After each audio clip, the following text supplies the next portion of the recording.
دونوں جانب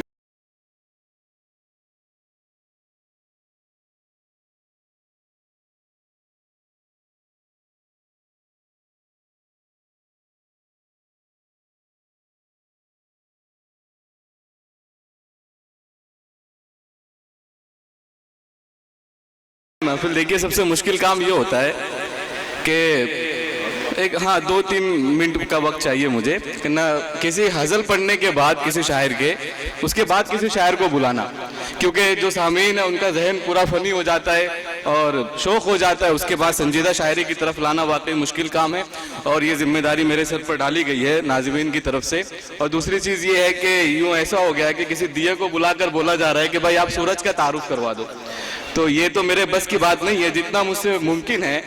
تو میں پچھلی روایتوں کی طرف اگر آپ کو لے چلوں تو ہوتا یہ تھا کہ آج سے 200-300 سال پہلے کے جو مشاعرے ہوتے تھے تو اس میں جو صدر مشاعرہ ہوتا تھا وہی ناظم مشاعرہ بھی ہوتا تھا، کیونکہ ناظم کا مطلب ہوتا ہے آرگنائزر، نظامت کرنے والا نہیں، وہ پورا مشاعرہ آرگنائز کرتا تھا، مشاعرے کا نظم و نسق سنبھالتا تھا، اس کو بلاتے تھے ناظم۔ بہادر شاہ ظفر کے مشاعروں میں دیکھا جائے تو بہادر شاہ ظفر بجائے خود صدر بھی ہوتے تھے اور ناظم بھی ہوتے تھے، اور اسی طرح ہمارے مشاعرے میں ایک قابل اور بہترین ناظم ہم کو ملا ہے، جس کے لیے ہم اس کے بہت شکر گزار ہیں، جنہیں ہم ادیب علیمی کے نام سے جانتے ہیں، اور یہ ایسے شخص ہیں، ان سے میری ملاقات یہ پہلی ملاقات ہے، لیکن ایسا لگ رہا ہے کہ جیسے یہ میرے برسوں پرانے دوست ہیں،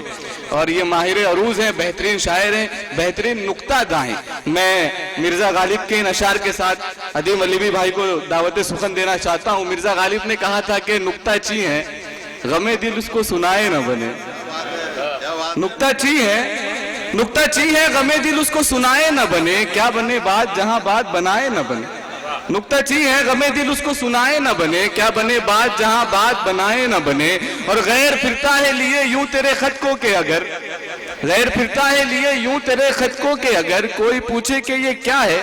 تو چھپائے نہ بنے، غیر پھرتا ہے لیے یوں تیرے خط کو کہ اگر کوئی پوچھے کہ یہ کیا ہے تو چھپائے نہ بنے، اور کہہ سکے کون کہ یہ جلوہ گری کس کی ہے،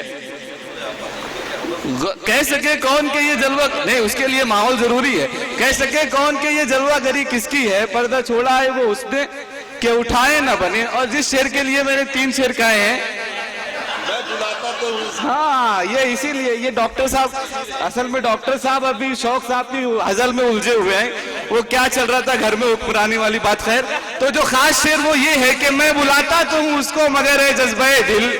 میں بلاتا تو ہوں اس کو مگر ہے جذبہ دل، اس پہ بن جائے کچھ ایسی کہ بنائے نہ بنے، آپ کے روبرو ادیب علی بھی